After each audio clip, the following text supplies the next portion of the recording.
दोस्तों solar world energy solution limited अपने quarter to के नंबर को डिस्क्लोज कर दिया है। तो चलिए देखते हैं क्या है क्वार्टर टू के नंबर्स के अंदर। डाटा मिलियंस में दिया गया है, मैं आपको क्रोस में बता रहा हूँ।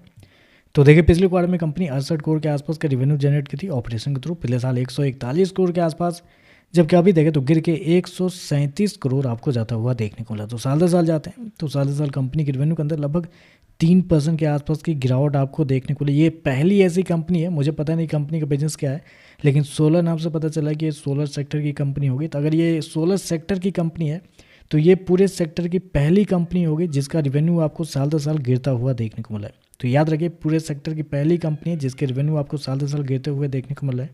मतलब इस सेक्टर से किसी भी कंपनी के रेवेन्यू इस क्वार्टर में गिरते हुए देखने को नहीं मिले। हर एक कंपनी के नंबर अच्छे ही देखने को मिले इस क्वार्टर में, और यहाँ देखें तो कंपनी के रेवेन्यू गिरते हुए देखने को मिले। खर्चे की बात करते हैं, पिछले क्वार्टर में 62 करोड़ खर्च किए थे, पिछले साल 114 करोड़। अभी देखें तो कंपनी खर्चे 127 करोड़ आपको जाता हुआ देखने को मिला है। तो खर्चे देखें तो खर्चे भी आपको ज़्यादा आपको देखने को मिला है। पहले तो आपने रेवेन्यू कम कर दिया, ऊपर से कंपनी के खर्चे आपको बढ़ते हुए देखने को मिले साल दर साल। मतलब कुछ दिनों पहले ही कंपनी का आईपीओ आपको आता हुआ देखने को मिला। तो इस नंबर से तो ये क्लियर पता चला है कि आईपीओ लाने का असली मकसद था कंपनी का आईपीओ लिस्ट करवाए और इनके जो प्रमोटर है वो अपना शेयर बेच के निकल जाए। यही इनका मकसद था, वही कंपनी ने कर भी दिया है।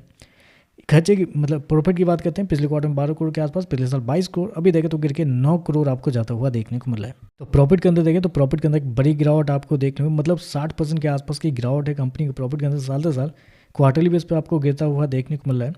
ईपीएस की बात कर लेते हैं तो देखिए पिछले क्वार्टर में कंपनी का ईपीएस 1 रुपये 74 पैसे, पिछले साल 3 रुपये 14 पैसे। अभी देखो तो 1 रुपये 24 पैसे आपको जाता हुआ देखने को मिला। तो ओवरऑल देखा जाए तो नंबर बहुत ही कमजोर आपको देखने को मिला है। जैसा कि मैंने आपको शुरू में ही बताया था कि अगर आपके पास ये शेयर है तो आप समझ लीजिए पूरे सेक्टर की एक लौती ऐसी कंपनी है जिसका रेवेन्यू आपको साल दर साल गिरता हुआ देखने को मिला और जिसके प्रॉफिट आपको साल दर साल गिरते हुए देखने को मिला है। और उससे भी खराब बात ये आप कह सकते हैं कि कोई भी कंपनी जब अपनी आईपीओ लाती है तो वो आईपीओ तब लाती है जब कंपनी के बिजनेस के अंदर एक बेहतरीन तेज़ी आपको देखने को, जब लगता है कि हाँ अब बिजनेस बहुत सही चल रहा है, अब यहाँ से ऊपर के लेवल आपको देखने को मिलेंगे, तब कंपनी आईपीओ लाती है। लेकिन यहाँ पे कंपनी आईपीओ तब लाई है जब कंपनी के रेवेन्यू आपको गिरते हुए देखने को मिले। जबकि कोई भी कंपनी के रेवेन्यू गिरते हुए देखने को नहीं मिले, उस समय पे कंपनी आईपीओ लाई है। इसका मतलब यही है कि कंपनी अपने जो प्रमोटर है, जो स्टेक होल्डर है, उनको अपना माल बेचना था, उनको निकलना था। तो ऑफलाइन नहीं निकल सकते थे, इसलिए उन्होंने मार्केट में लिस्ट करवाया और उसके बाद अपना शेयर बेच के वो निकल रहे हैं।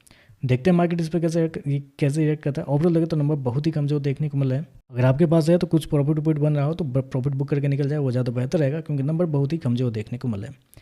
तो चलिए बस वीडियो में बस इतना है। वीडियो पसंद आए तो लाइक कीजिएगा, साथ में साथ चैनल को सब्सक्राइब जो कीजिएगा। धन्यवाद।